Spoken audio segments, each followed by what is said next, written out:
Stop everything you're doing. What I'm about to reveal in the next few minutes is going to shock you and might completely change the way you see North Korea. Kim Jong Un's power might be collapsing. While you were sleeping peacefully, one of the most dangerous and secretive regimes on the planet quietly sent over 15,000 soldiers, armed to the teeth, straight into the heart of Europe. No, this isn't a Hollywood movie or some crazy conspiracy theory. It's the terrifying reality nobody wants you to know about. Kim Jong Un, the dictator who threatens the world with nuclear bombs, broke 70 years of total isolation to do something that shocked even the top military intelligence experts. He's opening up a second front in Eastern Europe, and most people don't even realize it's happening. Exactly 7 days ago, something historic and terrifying happened. For the first time ever, Kim admitted to the world that hundreds of his soldiers are dying on European soil right now. This had never, ever happened before. Not during the Korean split, not during the missile crises. This confession means that something much bigger and more dangerous is in motion. Today you're going to find out the most well-guarded military secrets of the last 50 years, ultra-classified intelligence documents, and the terrifying truth about how two of the most feared countries in the world are rewriting the rules of global geopolitics while the rest of the world just watches. And how all of this could be the fatal crisis for North Korea. To understand how we got to this surreal point, we need to go back a few decades. North Korea isn't exactly new to sending people into foreign conflicts. Back in the 1960s and 1970s, Pyongyang quietly sent pilots to Vietnam, military advisors to Africa, and technicians to the Middle East. But those were small, secret ops involving hundreds of people, not thousands. What changed everything was the relationship between Kim Jong Un and Vladimir Putin. In June 2024, the two leaders signed a mutual defense treaty that would change the course of history. On paper, the deal looked simple, but it opened the door to something nobody had predicted: the biggest North Korean military mobilization since the Korean split itself. Here's the crucial detail. Unlike in the past, North Korea wasn't just sending advisors or specialists this time. They were sending combat troops, elite units, and the craziest part of all, they were doing it openly, taking the risk of directly joining a huge international conflict. The big question that left analysts around the world scratching their heads was, why would Kim Jong Un take such a massive risk? The answer is tied up in desperate economic needs, technological ambitions, and a political survival strategy that very few people have actually understood until now. The first signs popped up in October 2024 when Ukrainian and South Korean intelligence services started noticing unusual movements. Special trains were crossing the North Korea-Russia border more often than ever. Satellite images showed military camps being set up at lightning speed in the Kursk region, near the Ukrainian border. On October 25, 2024, the first North Korean troops officially arrived in Kursk Oblast. They weren't tourists. They were members of North Korea's special forces, known as the Storm Corps, along with specialized engineers, missile operators, and elite infantry. The initial number? Around 12,000 soldiers in the first wave. What made this operation even more remarkable was the level of preparation. These soldiers weren't just dumped in Russia. They spent weeks in special training camps in the Russian Far East, learning modern combat tactics, getting familiar with Russian gear, and most importantly, trying to overcome huge language and cultural barriers. Documents later found on dead soldiers revealed something both touching and disturbing. Lists of Russian words written out phonetically in Korean, basic military command phrases, and in some cases, farewell letters to their families. These men knew they were heading into an extremely dangerous mission. But that first wave was just the beginning. Recent intelligence suggests Kim Jong Un is preparing a second, even bigger wave, between 25,000 and 30,000 more troops expected to reach Russia in the coming months. That would be the largest North Korean military mobilization since the division of the peninsula itself. But while the world was focusing on the soldiers, something even more significant was happening in parallel. North Korea wasn't just sending people, it was shipping some of its most advanced weapons. And this is where the story gets really interesting. Between 2024 and 2025, Pyongyang supplied Russia with more than 148 KN-23 and KN-24 ballistic missiles. These aren't old or outdated missiles. Some were literally manufactured in 2024. Intelligence reports confirmed that fragments recovered in Ukraine showed fresh production markings, proving North Korea was producing weapons on demand for the conflict. And the wildest part is those weapons were improving fast. Military analysts noticed that North Korean missiles fired by Russia in late 2024 and early 2025 had way better accuracy than earlier ones. North Korea was literally perfecting its weapons by using the Ukrainian conflict as a testing ground. On top of the missiles, Russia also received nearly 50 M1989 Kokes and self-propelled howitzers and about 20 M1990 one short-range missile systems. To put this in perspective, that amount of military hardware would be considered a main arsenal for a mid-sized country. North Korea was, quite literally, exporting a big chunk of its firepower. The impact was immediate and devastating. A single North Korean missile killed 11 civilians in Pokrovsk in January 2024. Altogether, over 82 North Korean missile strikes have been documented, causing hundreds of civilian casualties. Military theory is one thing. The reality of modern warfare is something else entirely. And for the North Korean soldiers, that difference turned out to be deadly in ways few could have predicted. The war in Ukraine represents the peak of modern military tech: constant drone surveillance, GPS-guided artillery, encrypted communications, and real-time coordination between different units. The North Koreans, even though they were well-trained, were completely unprepared for that kind of technological battlefield. The first few months were brutal.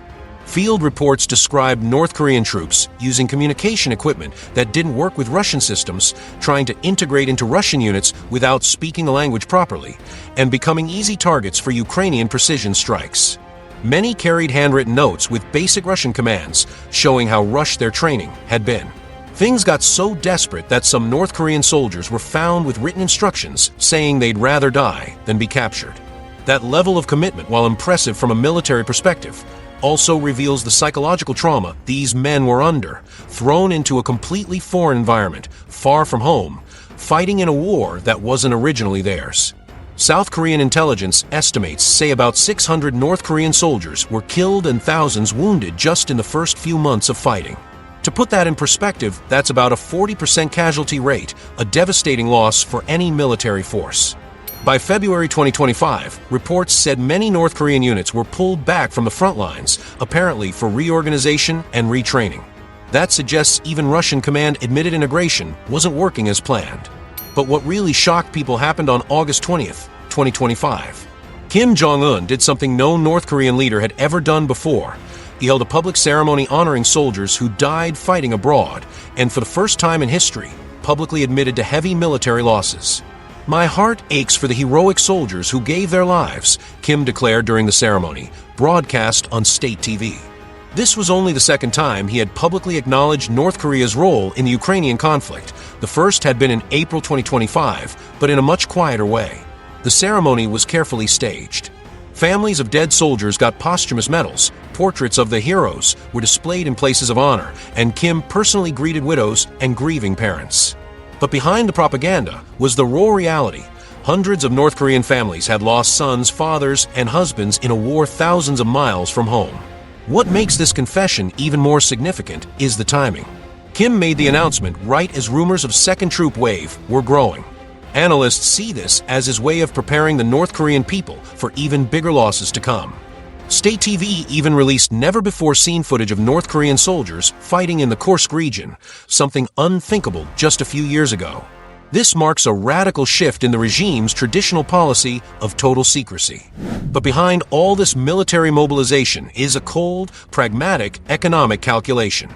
Analysts estimate Kim Jong Un could be pulling in anywhere between $143 million and $572 million a year from this operation, depending on the number of troops and specialists sent. Each North Korean soldier might earn the regime $2,000 to $3,000 a month, paid directly by the Russian government.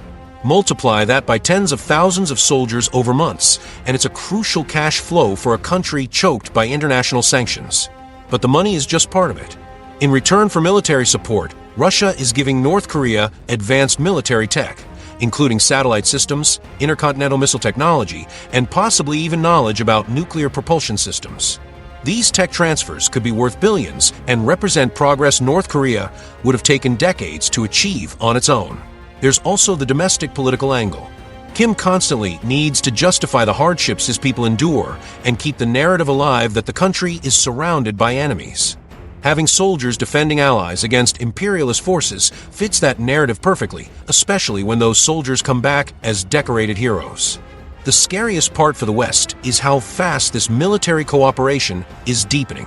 Putin and Kim aren't just making one-off deals, they're building a long-term military alliance that could totally shift the balance of power in both the Pacific and Europe. North Korea's involvement in the Ukrainian conflict is way more than just extra troops and weapons on a faraway battlefield.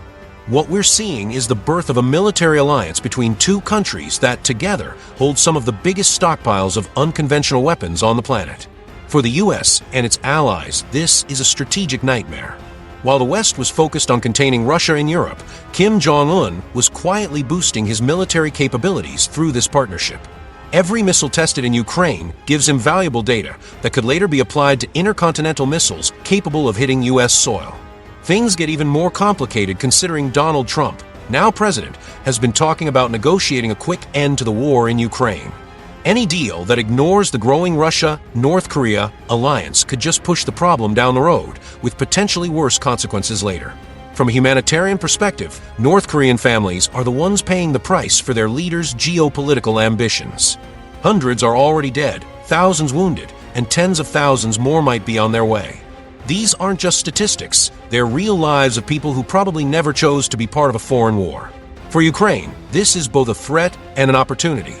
On one hand, they now face well-trained soldiers and sophisticated weapons from another country. On the other, the growing internationalization of the conflict might justify even stronger support from Western nations. When we look beyond the headlines and geopolitical analysis, what comes out is a deeply human story about the cost of political decisions.